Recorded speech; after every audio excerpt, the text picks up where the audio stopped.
Hello students, आज हम लोग स्टार्ट करेंगे जियोटेक्निकल इंजीनियरिंग का सेकंड पार्ट, जो कि है मेरा फाउंडेशन के ऊपर।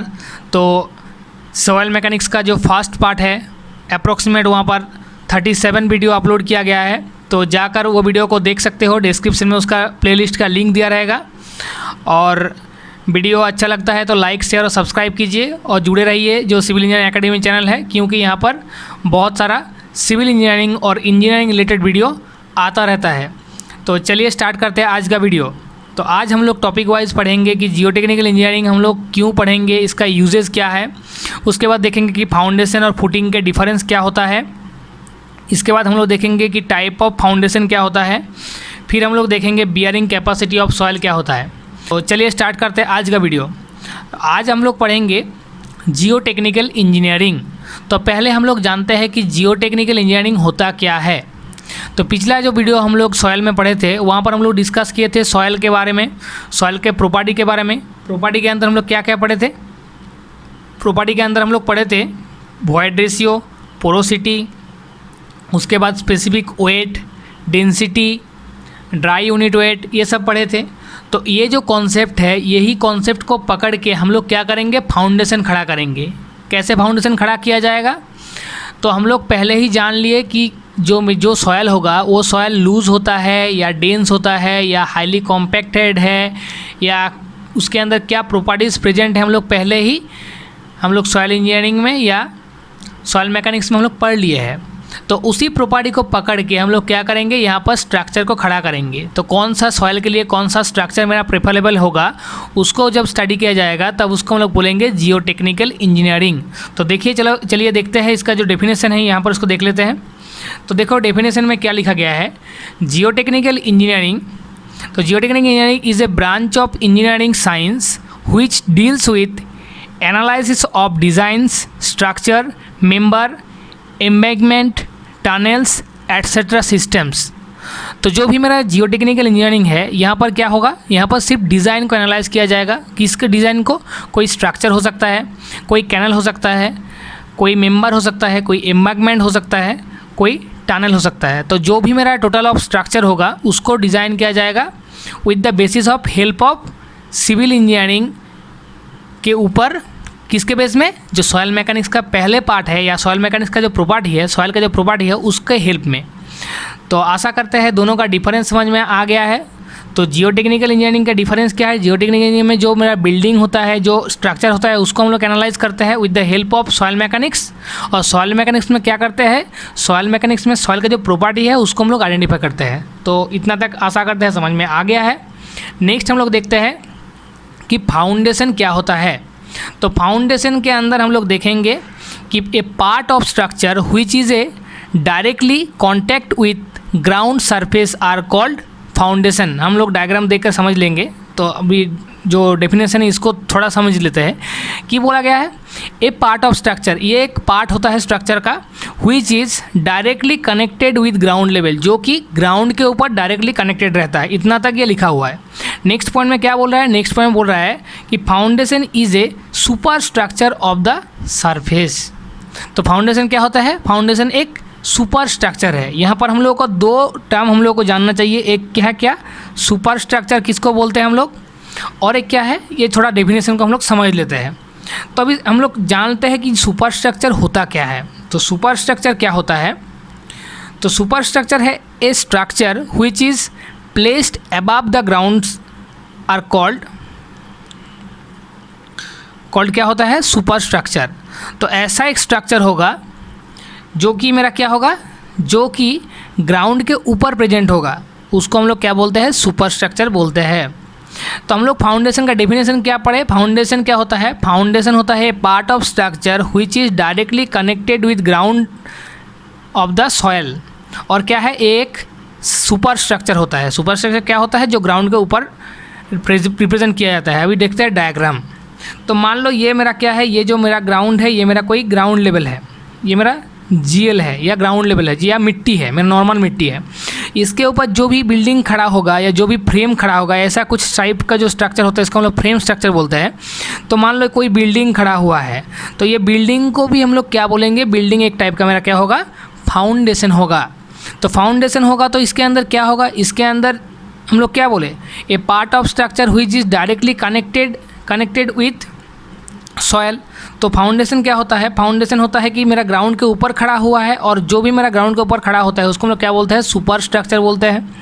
तो ये जो फाउंडेशन होता है ये बेसिकली एक सुपर स्ट्रक्चर है, जहाँ पर क्या किया जाता है, जहाँ पर हम लोग पर्टिकुलरली कोई एक जगह के ऊपर लोड देंगे तो ये लोड क्या करेगा, दोनों साइड से ये डिस्ट्रीब्यूट करके कॉलम या बीम के थ्रू ग्राउंड के अंदर ले आएगा। हो सकता है यहाँ पर लोड देने के बाद ये जो कॉलम है यहाँ पर इसको डिस्ट्रीब्यूट कर दे, बीम के अंदर डिस्ट्रीब्यूट कर दे, ऐसे करके कॉन्वर्ट होके जो टोटल लोड होता है वो ग्राउंड के नीचे आता है। तो समझ में आया फाउंडेशन का मीनिंग क्या है। फाउंडेशन क्या होता है, ग्राउंड के ऊपर में ऐसा स्ट्रक्चर होता है जो क्या करता है, जो लोड को ट्रांसमिट करता है कहाँ पर, ग्राउंड लेवल के अंदर। इतना तक समझ में आया, एकदम सिंपल सा डेफिनेशन है। इसके बाद हम लोग देखते हैं कि मेरा जो फुटिंग होता है, फुटिंग किसको बोला जाता है। तो फुटिंग का डेफिनेशन पहले पढ़ते हैं। तो देखो फुटिंग क्या है, footing is a structure which is use to transmit the load. ठीक है, कौन सा टाइप का लोड, फाउंडेशन का लोड। और फुटिंग क्या है, फुटिंग एक सब स्ट्रक्चर है। सब स्ट्रक्चर मतलब समझ लेते हैं हम लोग, सुपर स्ट्रक्चर बोले मतलब क्या है, ग्राउंड के ऊपर जो प्रेजेंट है, जो स्ट्रक्चर प्रेजेंट है उसको हम लोग सुपर स्ट्रक्चर बोलेंगे। तो जो भी स्ट्रक्चर होगा, जैसे कि मान लो ऐसा एक कोई स्ट्रक्चर है, तो ये मेरा ग्राउंड लेवल है, ये जो लेवल है ये मेरा क्या है, ये ग्राउंड लेवल है, ये मेरा जीएल है। तो जीएल के नीचे जो भी मेरा स्ट्रक्चर होगा उसको हम लोग क्या बोलते हैं, उसको हम लोग बोलते हैं सब स्ट्रक्चर। तो सुपर स्ट्रक्चर और सब स्ट्रक्चर में डिफरेंस समझ में आया। ग्राउंड लेवल के नीचे जो होता है उसको हम लोग बोलते हैं सब स्ट्रक्चर, ग्राउंड लेवल के ऊपर जो होता है उसको हम लोग बोलते हैं सुपर स्ट्रक्चर। अभी इसका काम क्या है, इसका काम है कि ट्रांसमिट द लोड। कौन सा लोड, जो भी मेरा स्ट्रक्चर का लोड है, ये स्ट्रक्चर को जब यहाँ पर बैठा देंगे तो यहाँ पर जितना लोड आएगा वो लोड को कौन कैरी करेगा, वो लोड को कैरी करेगा मेरा फुटिंग। तो इसीलिए बोला जाता है फुटिंग क्या होता है, फुटिंग टोटल लोड को कहाँ पर कन्वर्ट करता है, ग्राउंड के नीचे कन्वर्ट करता है और स्ट्रक्चर को स्टेबिलिटी प्रोड्यूस करता है या स्टेबिलिटी दान करता है। तो और जो मेरा फुटिंग होता है ये कौन सा टाइप का स्ट्रक्चर होता है, ये होता है सब स्ट्रक्चर, क्योंकि ग्राउंड के नीचे हो रहा है। तो इतना तक सभी को समझ में आया। तो देखो इसके बाद हम लोग डिस्कस करेंगे कि टाइप्स ऑफ फाउंडेशन। तो फाउंडेशन को दो पार्ट में डिवाइड किया जाता है, एक को बोला जाता है डीप फाउंडेशन, एक को बोला जाता है शैलो फाउंडेशन। शैलो फाउंडेशन क्या होता है, ऐसा एक फाउंडेशन होगा जिसका जो ब्रेथ होगा, मान लो ये फाउंडेशन कुछ किया गया है, ये फुटिंग है बेसिकली, फाउंडेशन होगा तो ग्राउंड के ऊपर ही होगा। मान लो ये कोई एक मेरा फाउंडेशन है यहाँ पर खड़ा है, तो ये फाउंडेशन का जब ब्रेथ, मान लो ये मेरा क्या है, ब्रेथ है, और ये क्या है, डेप्थ है। तो इसको हम लोग डीएफ से रिप्रेजेंट करेंगे, ब्रेथ को हम लोग बी से रिप्रेजेंट करेंगे। तो जब ब्रेथ का वैल्यू ज़्यादा होगा एज रिस्पेक्ट ऑफ डेप्थ के रिस्पेक्ट में, तब हम लोग क्या बोलेंगे, तब हम लोग उसको बोलेंगे वो शैलो फाउंडेशन है। मतलब जो ब्रेथ होगा वो ज़्यादा होगा एज कम्पेयर टू डेप्थ के रिस्पेक्ट में, ऐसा कुछ स्ट्रक्चर को हम लोग बोलेंगे वो शैलो फाउंडेशन के अंदर है। नेक्स्ट क्या है, मेरा डीप फाउंडेशन है। तो डीप फाउंडेशन मतलब क्या होगा, ऐसा एक स्ट्रक्चर होगा जिसका क्या होगा, जिसका डेप्थ क्या होगा, ज़्यादा होगा एज कम्पेयर टू विथ। ठीक है, तो एज कम्पेयर टू विथ ज़्यादा होगा मतलब क्या होगा, जो डेप्थ है, डेप्थ को हम लोग किससे रिप्रेजेंट किए, डी एफ से रिप्रेजेंट किए हैं। और जो मेरा ब्रेथ है उसको हम लोग कैसे रिप्रेजेंट किए, बी से रिप्रेजेंट किए। तो यहाँ पर क्या होता है, देखो जो डेप्थ ऑफ फाउंडेशन है वो ज़्यादा होता है as respect of breadth of foundation. तो ऐसा कुछ फाउंडेशन को हम लोग बोलते हैं डीप फाउंडेशन। तो आशा करते हैं फाउंडेशन दोनों टाइप का समझ में आ गया है, एग्जाम्पल भी समझ में आ गया है। इसके बाद जो शैलो फाउंडेशन होता है, शैलो फाउंडेशन को दो पार्ट में डिवाइड किया जाता है, एक को बोला जाता है फुटिंग, एक को बोला जाता है राफ फुटिंग। इसके बाद फुटिंग को तीन पार्ट में डिवाइड किया जाता है, एक को बोला जाता है स्प्रेड फुटिंग, एक को बोला जाता है स्ट्रैप फुटिंग, एक को बोला जाता है कॉम्बाइंड फुटिंग। तो spread footing, strip footing, combined footing किसका पार्ट है, फुटिंग का पार्ट है। इसके बाद मेरा क्या देखेंगे, इसके बाद हम देखेंगे डीप फाउंडेशन। तो डीप फाउंडेशन को हम लोग क्या करते हैं, चार पार्ट में डिवाइड कर लेते हैं। तो चार पार्ट में हम लोग कौन कौन सा पार्ट में डिवाइड करेंगे, एक को बोल लेते हैं हम लोग डीप फुटिंग, एक को बोलते हैं पाइल, एक को बोला जाता है पायर, एक को बोला जाता है ऑयल फाउंडेशन या ऑयल फुटिंग। ठीक है, तो जो टाइप्स ऑफ फाउंडेशन है इसको हम लोग अच्छा से देख लेंगे विद द एक्सप्लेनेशन और एग्जाम्पल ले लेकर हम लोग समझ लेंगे। बाद का वीडियो हो जो आएगा वहाँ पर दे देंगे हम लोग पूरा क्लियरली। अभी जो ओवरव्यू है फाउंडेशन का वो सभी को समझ में आया कि जो फाउंडेशन होता है, फाउंडेशन को 2 पार्ट में डिवाइड किया जाता है। एक को बोला जाता है डीप फाउंडेशन, एक को बोला जाता है शैलो फाउंडेशन। शैलो फाउंडेशन को 2 पार्ट में डिवाइड किया जाता है। एक को बोला जाता है फुटिंग, एक को बोला जाता है राफ फुटिंग। फिर फुटिंग को 3 पार्ट में डिवाइड किया जाता है। एक को बोला जाता है स्प्रेड, एक को बोला जाता है स्ट्रैप और एक को बोला जाता है कॉम्बाइंड। इसके बाद जो डीप फाउंडेशन को 4 पार्ट में डिवाइड किया जाता है। एक को बोला जाता है डीप फुटिंग, एक को बोला जाता है पाइल, एक को बोला जाता है पायर, एक को बोला जाता है ऑयल फुटिंग। ठीक है, इसके बाद हम लोग देख लेते हैं कि मेरा बियरिंग कैपेसिटी क्या होता है। तो बियरिंग कैपेसिटी मतलब क्या होता है? कैपेसिटी मतलब क्या होता है? कोई चीज़ को कितना वो रेजिस्ट कर पाता है या कितना झेल पाता है।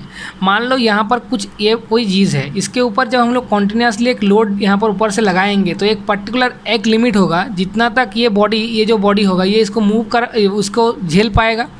अदरवाइज़ जब लोड हम लोग बहुत बढ़ा देंगे तो इसके ऊपर जब लोड यहाँ पर बढ़ा देंगे, बहुत ज़्यादा हाई कर देंगे, तो ये क्या हो सकता है? डिफॉर्म हो सकता है, टूट सकता है या यहाँ पर से ब्रेक हो सकता है। तो बियरिंग कैपेसिटी भी सॉइल का ऐसा ही है कि कोई सॉइल के अंदर जब हम लोग एक पर्टिकुलर अमाउंट के लोड वहाँ पर देते हैं, जितना वो सॉइल झेल लेता है, कोई उसके अंदर कोई फेलियर नहीं आता है, उसी लिमिट को हम लोग बोलते हैं वो सॉइल का बियरिंग कैपेसिटी है। और अच्छे से समझ लेते हैं। तो bearing capacity of soil is the maximum limit of load acting on a soil surface up to the shear failure of the soil mass. तो यहाँ पर क्या बोल रहा है? जो भी सॉइल का फेल्योर हो रहा है वो क्या है? शियर फेल्योर है। शियर फेल्योर क्या होता है? शियर फेल्योर मतलब मान लो ये कोई सॉइल है, यही सॉइल के ऊपर जब पर्टिकुलर एक लोड देने के कारण जब सॉइल के लेयर के अंदर दोनों लेयर डिफरेंस हो जाएगा या दोनों लेयर के अंदर ब्रेक हो जाएगा, दोनों लेयर अलग अलग हो जाएगा, तब उसको हम लोग बोलते हैं शियर फेल्योर हुआ है। तो बियरिंग कैपेसिटी क्या है? सॉइल का ऐसा एक कैपेसिटी है जब तक वो सॉइल के अंदर लोड देने के कारण भी उसके अंदर कोई शियर फेल्योर नहीं आता है, मतलब कि कोई भी ब्रेक नहीं होता है, सॉइल जैसा था वैसा ही बाद में रहता है। मगर जब कॉन्टिन्यूसली वो सॉइल के अंदर हम लोग लोड बढ़ाएंगे तो क्या होगा? एक ऐसा टाइम आएगा जहाँ पर क्या होगा? वो सॉइल ब्रेक होना स्टार्ट करेगा, जिस ब्रेक को हम लोग क्या बोलेंगे? शियर बोलेंगे। तो इसी पॉइंट को बोला जाता है, जब तक वो सॉइल को कोई फेल्योर होने नहीं देता है, उसी अल्टीमेट पॉइंट को बोला जाता है वो सॉइल का बियरिंग कैपेसिटी ऑफ सॉइल। तो इसके बाद सब लोग बोल सकते हो कि सर जो बियरिंग कैपेसिटी होता है ये बियरिंग कैपेसिटी क्यों किया जाता है? तो मेरा जो स्टूडेंट मेरा जो मेन काम है क्या? मेरा मेन काम है जो बियरिंग कैपेसिटी निकालना। तो बियरिंग कैपेसिटी के अंदर हमको क्या पता चल रहा है? सॉइल का स्ट्रेंथ पता चल रहा है कि एक सॉइल के अंदर कितना स्ट्रेंथ हो सकता है, कितना वो सॉइल झेल सकता है। तो जब हम लोग सॉइल का टेस्ट करेंगे तो टेस्ट करने के बाद उसका स्ट्रेंथ भी हम लोग आइडेंटिफाई कर पाएंगे ना। तो जब कर लेंगे तो वहाँ से हम लोग इजीली बोल पाएंगे, जब वहाँ पर स्ट्रेंथ सॉइल का ज़्यादा नहीं रहेगा तो वहाँ पर हम लोग कोई हैवी स्ट्रक्चर बना पाएंगे क्या? नहीं बना पाएंगे। तो उसी कारण हम लोग क्या करते हैं, बियरिंग कैपेसिटी बहुत हम लोग को अच्छा से डिफाइन किया जाता है और बहुत अच्छे से हम लोगों को कैलकुलेशन करना पड़ता है। जब साइड इंजीनियर के जो इन्वेस्टिगेशन होता है तो जब सॉइल टेस्ट किया जाता है तो सबसे जो इम्पोर्टेंट टेस्ट होता है कोई भी फील्ड का, कोई स्ट्रक्चर बनाने से पहले, वो होता है सॉइल टेस्ट। और सॉइल टेस्ट में सबसे एक वाइटल टेस्ट है मेरा bearing capacity test. Bearing capacity test क्यों हम लोग करेंगे? क्योंकि जो सॉइल का जो स्ट्रेंथ होगा उसको हम लोग आइडेंटिफाई करेंगे। तो आइडेंटिफाई जब कर लेंगे तब हम लोग ईजिली बोल पाएंगे कि कौन सा सॉइल के लिए कितना हमको लोड हम लोग अप्लाई कर पाएंगे, जैसे कि वो सॉइल वहाँ पर से कोई ब्रेक नहीं हो पाए या कोई उसके अंदर कोई फेल्योर नहीं हो पाए। तो इसी कारण हम लोग क्या करते हैं, बियरिंग कैपेसिटी ऑफ सॉइल को हम लोग पढ़ते हैं। तो आज का वीडियो इतना तक ही था। वीडियो अच्छा लगे तो लाइक, शेयर और सब्सक्राइब कीजिए और जुड़े रहिए सिविल इंजीनियरिंग एकेडमी चैनल के ऊपर, क्योंकि यहाँ पर बहुत ज़्यादा इंजीनियरिंग रिलेटेड वीडियो आता रहता है। तो चलिए मिलते हैं नेक्स्ट वीडियो में। Thank you.